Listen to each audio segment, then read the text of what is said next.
You're listening to This Is Women with Squiggles, Booty McBooty, and the Shep.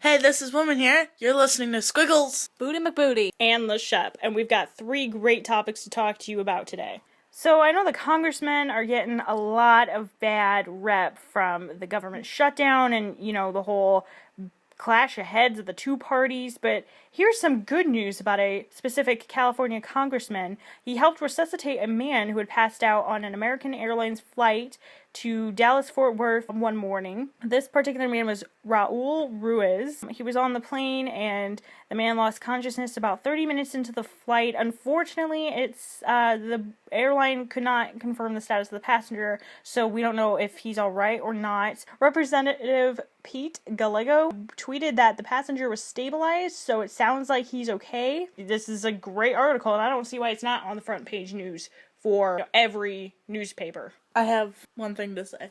Good job. Good job, congressman.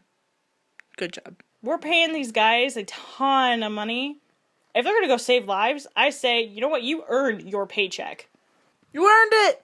So apparently, hundreds of people may have been exposed to Hepatitis A during communion at 5 North Dakota Catholic churches after the newly ordained Bishop of Fargo returned from Rome and apparently had the liver infection.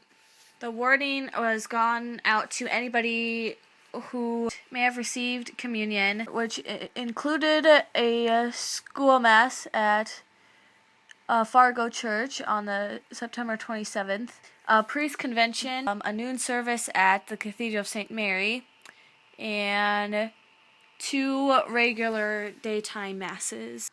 Fargo and Grand Forks are 2 of the biggest cities in North Dakota, so that means a lot of people are at risk.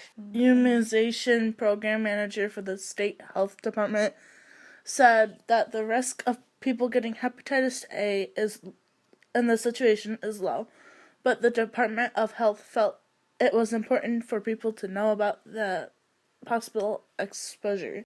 There is, the chance that he didn't know, but it sounds like the symptoms they should be pretty obvious. Fever, tiredness, loss of appetite, nausea, abdominal discomfort, dark urine, pale stools, and jaundice. How do you not notice it?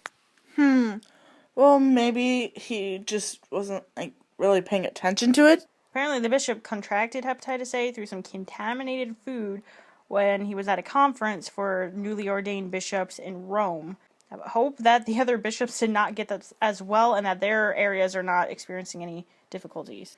A waiter at an Italian chain restaurant in Kansas got a note denying him a tip because of his gay lifestyle, prompting a show of support for the man by local diners.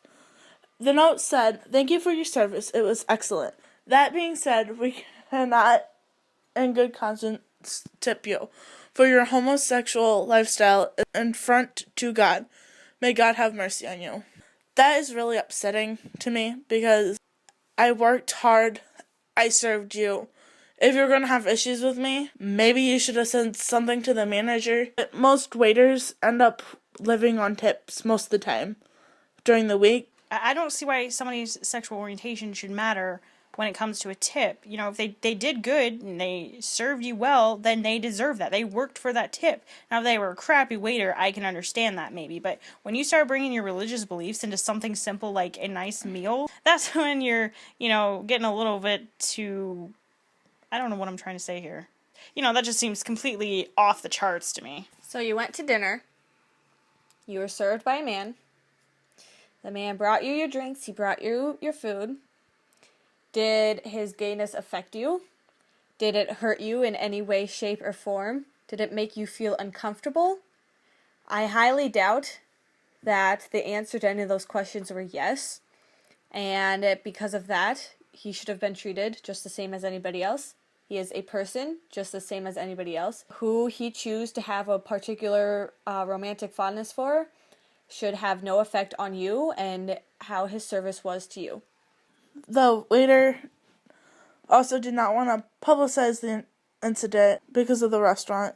His friends started sharing this story on their social media pages, which I say go friends, because at least they're trying to get it out there. It's unfair. Another thing is, how do you know that he was necessarily gay? I mean, I know that it's normally pretty obvious, but there are some guys who seem to appear to be, gay, and they're not. So maybe he just acts like that? Well, I mean, I think I'd feel pretty terrible if I got a note that says, sorry, we can't tip you because, of your homosexual lifestyle and you were completely straight. But it does sound like that, that he is homosexual. Good for that guy, and I hope things go well for him.